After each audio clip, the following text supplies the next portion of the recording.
Hai kepada semua viewer-viewer saya di YouTube. Okey, kali ni dalam video saya akan cakap sikit, saya akan ucap sikit tentang salah satu isu yang yang pernah dibincangkan oleh YouTuber yang lain. Okey, so kali ni sebab kawan saya pernah ketawakan saya. Sebab dalam video-video saya yang dulu, saya selalu baca skrip semasa saya rakam video. Jadi kali ini saya akan latihkan saya sendiri, okey, untuk tak baca skrip semasa merakam video. Okey, isu yang saya akan bincangkan dalam video ni adalah, adakah kehidupan yang abadi wajar? Okey, kehidupan yang abadi ialah hidup atas permukaan bumi ni selama-lamanya. Okey, kalau kita orang baca sejarah, pernah ada tokoh-tokoh dalam sejarah seperti Maharaja China yang pernah berusaha nak buat ubat yang boleh buat dia hidup selama-lamanya, tapi sebagaimana yang kita orang tahu, dia gagal. Okey, tapi sejak kebelakangan ini, okey, dalam tamadun manusia, sektor perubatan semakin canggih. Okey, dulu usia purata manusia lebih kurang mungkin 50 tahun, 60 tahun, tapi dalam dekat-dekat ni usia manusia semakin panjang. Okey, kat negara Jepun, kat negara Singapura, ataupun negara-negara canggih yang lain, agak biasa untuk orang tua mencecah umur 80 tahun, 90 tahun. Okey, kalau sektor perubatan semakin canggih sehingga dia dapat membuatkan orang hidup selama-lamanya, okey, mungkin ada masalah etika, dan bukan saja itu, masalah ekonomi pun akan berlaku. Jadi, macam mana masalah ekonomi akan berlaku? Okey, biasanya kalau ada teknologi yang baru seperti handphone, internet ke apa, dia akan berlaku secara berperingkat. Negara yang maju akan mempunyai teknologi yang baru ni sebelum dia sampai kepada negara yang kurang maju. Okey, kalau ni berlaku, okey, biasanya orang yang lebih kaya, dia akan mampu untuk membuat dia sendiri hidup selama-lamanya. Tapi kalau segelintir orang hidup selama-lamanya dan segelintir orang ataupun majoriti akan mati semasa dia mencecah usia 70-80 tahun. Okey, jurang perbezaan harta yang ada pada orang yang kaya dengan orang yang miskin, jurang perbezaan ekonomi akan menjadi lebih teruk, dia akan terjejas. Okey, kenapa ini akan berlaku?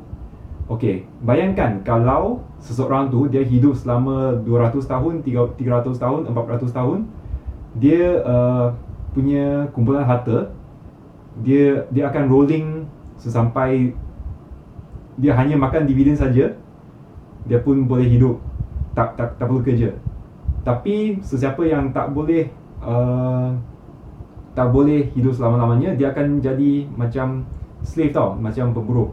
Jadi situasi yang kita orang nampak dalam wayang filem yang distopia, dia akan berlaku macam tu lah. Okey, kalau nak elakkan ni daripada berlaku, semua orang kena sekali mendapat teknologi perubatan, hidup selama-lamanya secara serentak. Baru ni masalah ekonomi ni takkan berlaku. Okey, kalau kehidupan secara abadi dia mahal dan sukar dicapai, siapa yang layak untuk menjadi seorang immortal, menjadi seorang yang dapat hidup selama-lamanya. Okey, kalau kena dipilih oleh kerajaan ke apa, atau UN apa-apa pun, organisasi, sesiapa yang layak untuk mendapat kehidupan yang abadi, dia mesti kena adalah seseorang yang berbakti kepada masyarakat, yang banyak berbakti kepada masyarakat. Mungkin dia pakar dalam sains, teknologi ke apa-apa. Tapi okey, selain tu, orang yang dapat kehidupan abadi tu, dia pun perlu merupakan seorang yang bijak mengisi masa lapangnya secara berfaedah. Kenapa? Sebab dia banyak masa kan. Kalau kita orang bagi seseorang yang dia macam slack tiap hari tu, agak bazir lah kalau kita orang bagi dia kehidupan yang abadi. Okey. Selain itu, kalau teknologi ni jatuh kepada seseorang yang kejam, yang zalim, seperti Adolf Hitler ke Joseph Stalin ke siapa, bayangkan kalau Hitler ataupun Stalin ataupun sesiapa yang kejam, dia dapat hidup selama-lamanya. Okey, ni suatu malapetaka kepada tamadun manusia. Okey, bayangkan kalau Perang Dunia Kedua sampai sekarang pun tak akan akhir. Okey, macam tu. Okey, selain itu, kalau orang tua akan hidup selama-lamanya, dia agak susah untuk generasi yang muda. Kita orang tengok situasi keadaan Jepun, dia punya senior dalam sektor pekerjaan, dia sampai tua pun dia jarang bersara. Jadi agak susah untuk orang yang muda untuk menggantikan, untuk climb the ladder dalam sektor pekerjaan. Jadi ni jadi satu masalah lah.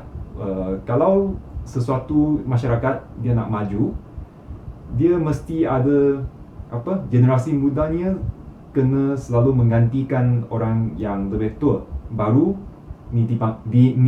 dipanggilkan progress. Okey, Steve Jobs pernah berkata bahawa kematian merupakan suatu gift, satu present untuk kehidupan. Kenapa? Sebab tanpa kematian, progres dan kemajuan susah untuk wujud. Okey, ni saya agak bersetuju dengan apa yang dia pernah cakap lah. Okey, jadi sekian.